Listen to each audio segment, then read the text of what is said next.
Hey everyone, Colleen here. I'm excited to bring you another repair video, and this one will be featuring this 1964 Fender concert amp.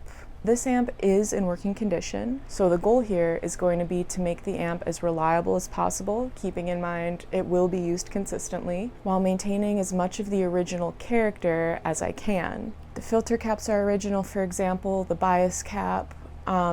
All of that will be changed, which will ultimately help preserve the other parts that we so cherish, like the transformers, the tubes, stuff like that. As you can see, the cabinet has been slightly modified. The baffle has been replaced, including the grill cloth. I do like this black on black look. I think it's pretty slick. Coming in from the back here, we can see the new baffle houses a 12-inch speaker and two 10s. Each are 8 ohms, all wired in parallel, so the total impedance is about 3 ohms. Originally, this amp was looking for 2, so going a little bit above is not going to hurt anything. So we've got two General Electric 6L6 GC output tubes. The phase inverter 12AT7 is an old Sylvania, and then the 12AX7s, we have a Mesa, an old RCA, and a Ruby. The power cord has previously been updated to a 3-prong cord, and we've got a shorting plug in here to have the vibrato always engaged. This version of the concert amp was produced between 1963 and 1965. The brown concert amps were produced between 1959 and 1963. They're very similar to the black concerts, but there are some differences. Primarily, the brown concert has a presence control where the black concert does not, and the brown concert uses the harmonic tremolo, which is really sought after, and the black concerts use the LDR-based tremolo. The Fender concert was not as popular as some other models. Through my research and through help from you guys, we found that musicians like Rory Gallagher, Duane Allman, and Ted Green all used an older brown concert at some point in their career. The concert is a great amp for other instruments besides guitar, and it's said that Carol Kaye used a concert both as a guitarist and a bassist in the studio. Okay, so all of the date codes on the transformers point to 1964. The 26th week, the 34th week, and the 38th week. With that said, this amp was probably built around September of 1964. So what was going on in 1964 when this amp was built? We have Lyndon B. Johnson as the president of the US. In terms of music, Beatlemania was sweeping through the United States at this time. That was really starting to blast off here. Speaking of blasting off, the Mariner 4 spacecraft was launched on November 28th. So that was shortly after this particular amp was built. And the mission of that was to photograph and study the atmosphere of Mars. Also a notable production, the first Ford Mustang was debuted at the World's Fair in New York, I believe. All that stuff was going on when this amp was being built. So we see we do have the original filter caps. So upon physical inspection, we can see like this one, for example, is starting to bulge. You can see a little bump starting to come up. So that's an early indicator of, some leakage, and they'll probably start physically leaking here pretty soon. So here we have a 4.7K dropping resistor, which is correct. But then here we have two 4.7Ks paralleled. It obviously does not look stock. Not sure why this was done. According to the schematic, this value should be 1K. But when you parallel two resistors of equal value, it cuts it in half. So the two 4.7K ohm will then come to about 2.4K. So I will be replacing the dropping resistors as well.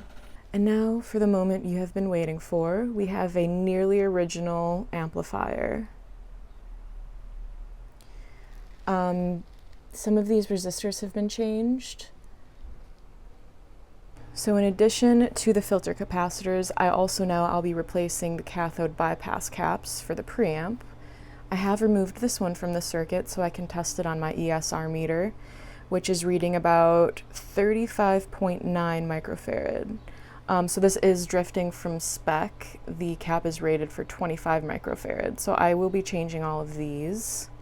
And these do go bad over time, so I'm replacing all one. There's two in each of these, so five preamp cathode bypass caps. So as these start to go bad and drift, it does affect the tone. That's why I'm going to be changing them now while I'm in the amp. Also, I will be replacing this bias cap. I'll be replacing the screen resistors for the output tubes. And then after all of that preliminary work, I'll be reevaluating. I know for sure the tremolo doesn't work, so I will be changing these 3 caps, but I'm gonna wait to reevaluate until I've replaced the electrolytics.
We have old Mallorys, which are commonly seen in this era of Fender amps. And we also have old Astrons, which are commonly seen in a lot earlier amps. And then the dropping resistors are all 2-watt resistors.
So I hope you guys can hear that really uneven pulsing crackle that kind of lingers in the background.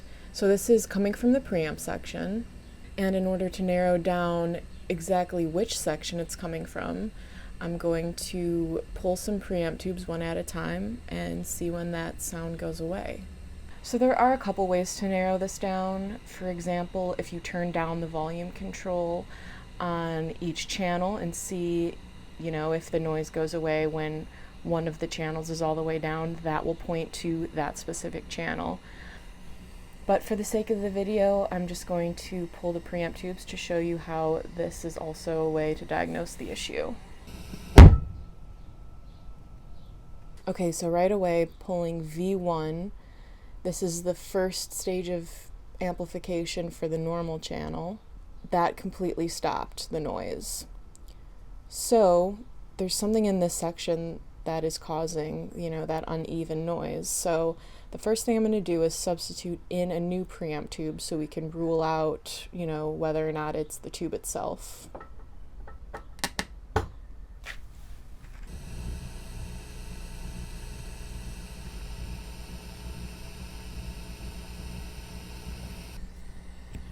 Alright, so hopefully you guys can still hear. We do still have that uneven noise in the background. So that will move us on to the next step. So the next part that I would suspect would be the preamp tube plate resistors. So these resistors commonly deteriorate over time.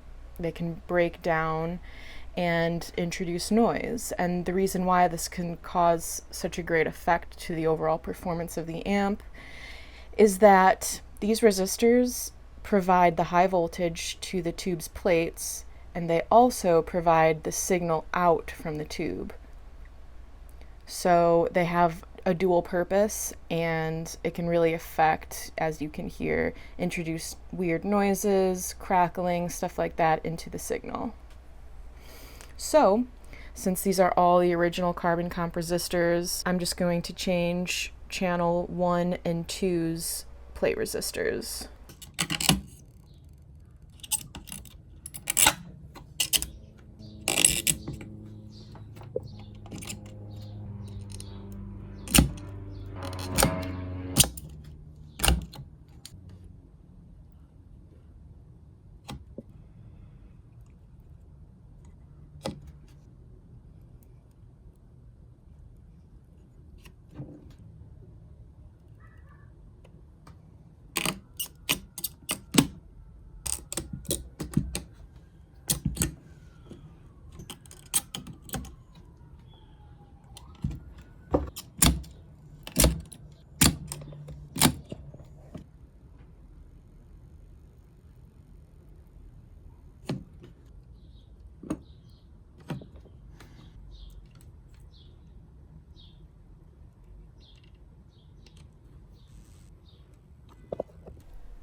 One more thing I'm going to do before I test it again is go through and resolder everything. I've noticed a couple points where the solder is starting to crack, so for the sake of reliability, I'm just going to touch everything with some new solder. And a lot of the time that means sucking out the old solder and then flowing in new solder. And I'll also be doing that to the tube sockets, the pots, pretty much everything with a connection.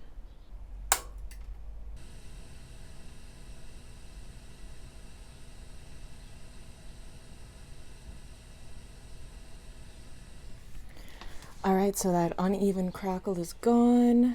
So now I'm going to go ahead and plug the guitar in and we'll run through all the functions. Alright, so here's the normal channel.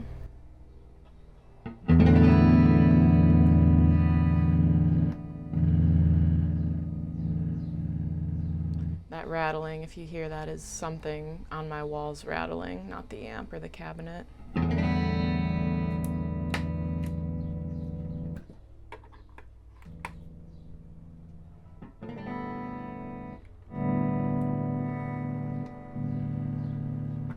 Alright, so everything on the first channel seems to be working normally.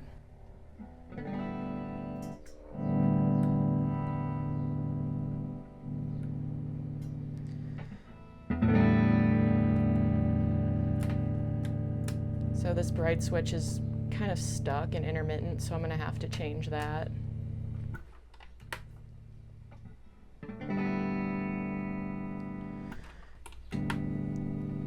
All right, so on a quick first inspection, all the tone controls are functioning properly except the channel 2 bright switch. Now let's check the tremolo. I do hear the tremolo clicking.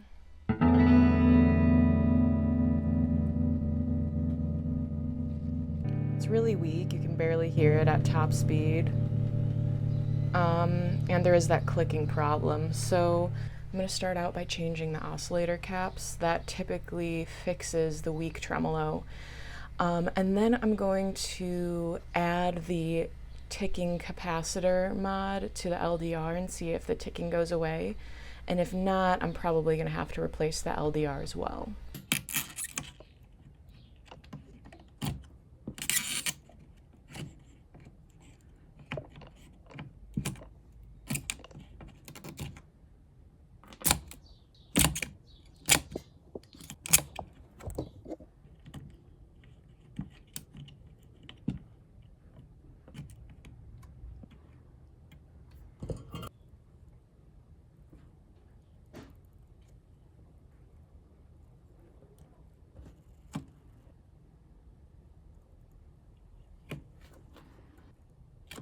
And now the mod to cure the tremolo ticking is to install a 0.01 microfarad capacitor from the LDR point that connects to the 10 meg to ground.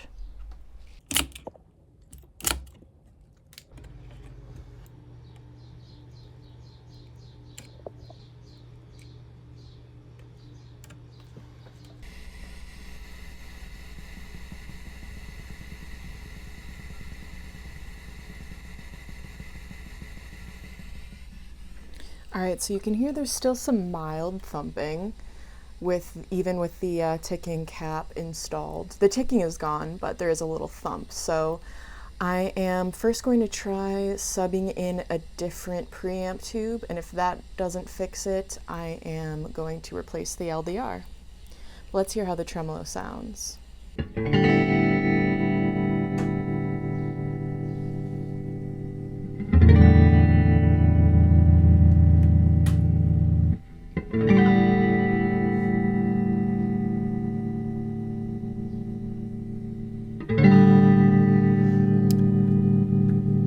Yeah, so it still is pretty weak, so I am assuming it's going to have to need the LDR changed, but just for kicks I'm gonna sub in a new pre.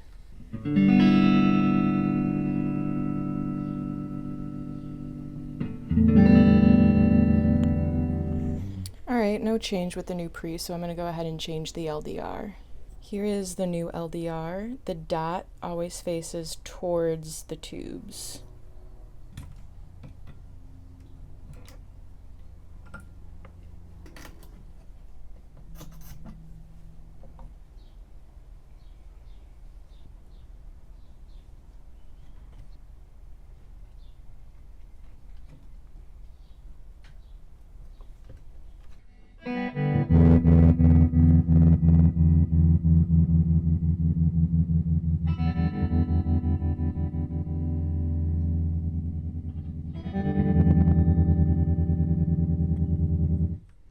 Alright, so that fixed it. Now we've got that nice, deep, luscious tremolo that we're always looking for.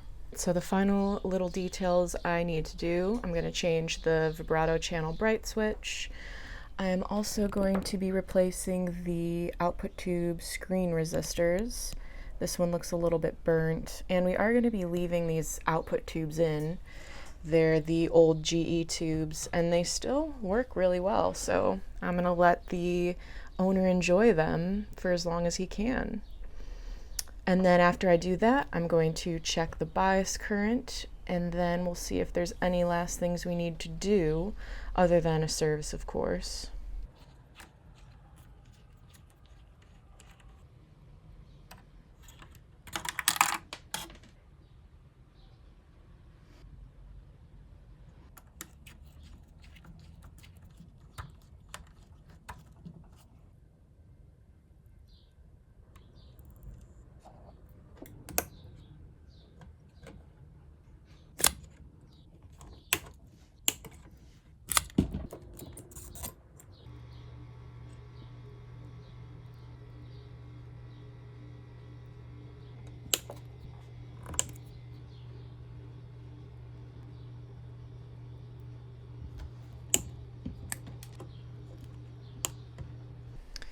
And I've calculated the bias current. It should be at about 28 milliamps, which it is, so we've got it right in the sweet spot.